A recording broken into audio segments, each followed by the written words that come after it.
Man up. Big boys don't cry. Boys don't wear pink. Be a man. Fight. What the actual hell? Number 1. Men lose out on valuable friendships. Men are expected to hang with a certain crowd, whether it's a sporting crowd, biking crowd, or gymming, whatever it is. Hanging out with the guys is great, but it doesn't lend itself to more than a couple of slaps on the back, a few cold ones, and the odd, I'll tap into that vibe. Each man trying to fit in, trying to be cool, trying to be accepted and considered one of the boys, and the truth is, they haven't been taught how to have real friendships. We stress Aluxers, this is a stereotype, and many men fall into the stereotypical trap of believing that's what's expected of them. People also don't believe that men can have genuine, intimate relationships with another male, and if they do, there must be more to that relationship than just friendship, which is BS. Number 2. Men struggle to show emotion. Often relationships can be frustrating for both partners in a heterosexual relationship when the man is unable to constructively share his feelings, his worries, or anxieties. He's been taught not to speak about this problem. He bottles them up and often doesn't let his partner in to share or appease these concerns. This can lead to a breakdown of communication between a couple and can do long-term damage to a relationship. There is a scientific term used to describe this called normative male alexithymia. This describes the difficulty in translating their emotional experience into words. As Psychology Today reported, traditional masculine role socialization has channeled many men into ways of being such that their masculine identity conflicts with many emotions they feel and what they feel they are allowed to express. By understanding this concept, it makes it a different experience when approaching emotional issues with your male friend or partner. Number 3. Men are expected to choose a certain kind of career. What this means is that often men find themselves working a job that they don't have a passion for. Even in 2021, there are certain jobs that are considered women's jobs and other jobs perceived to be men's jobs. How many male beauty therapists do you come across? Or if you happen to have a male hairdresser, he must be gay, right? Male kindergarten teacher? We're not even sure every family would feel safe dropping their kid off at school. Masculinity dictates what jobs are acceptable for men and which are not. Often, if men choose a more feminine role, they're ridiculed or mocked, making it very difficult for men to pursue their passion. Number 4. Men must provide for their family. And this is twofold, we understand. Just like women are expected to fulfill the nurturing role for kids. However, this thinking can cause huge mental and health problems for men. They're expected to be bigger breadwinners, and many men see it as a failure if they don't earn as much as their partner. Many women don't disclose their full salary in case it causes trouble in their relationship, and that's because men are led to believe they must earn more. Why? According to CNBC.com, men feel stressed when their wives earn more than they do. As they put it, traditional social gender norms suggest that men should be the breadwinners in relationship. Even though the tides are turning, many Americans adhere to the deep-rooted unconscious belief that men must be able to provide financially to be a proper provider for their family. This idea was also explained by Farnoosh Torabi, financial expert and author of When She Makes More. You can listen to it here on Audible. Number 5. Sports is not really your thing. Oh boy, guys, it's freaking awkward telling another guy that sports isn't really your thing. Men are expected to just love the game.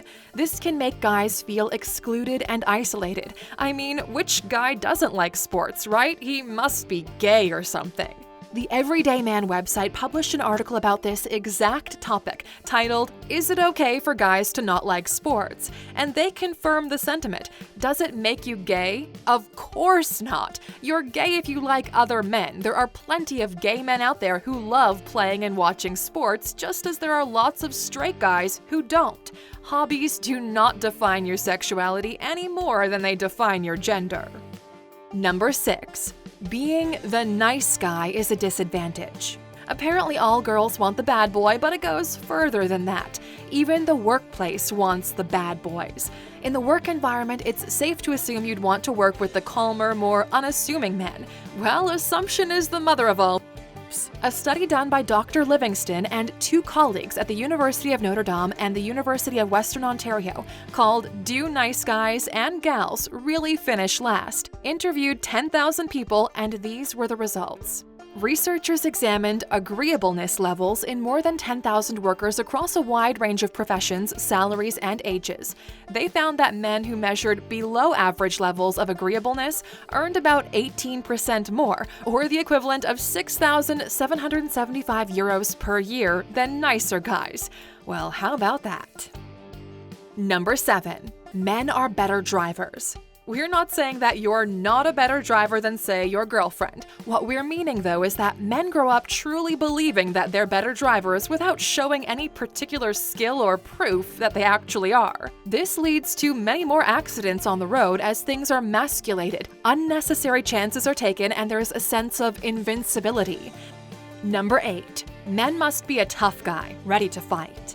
However, if you look at the most incredible male role models, this rhetoric is changing. Actor Justin Baldoni gave the most incredible TED Talk called Why I'm Done Trying to Be Man Enough, and we highly recommend watching this, whether you're a man or woman. For women, it gives beautiful insight into a person that wasn't or isn't given the grace to just be themselves, and for men, to know that other men are walking the same path and are also tired of pretending to be something they're not.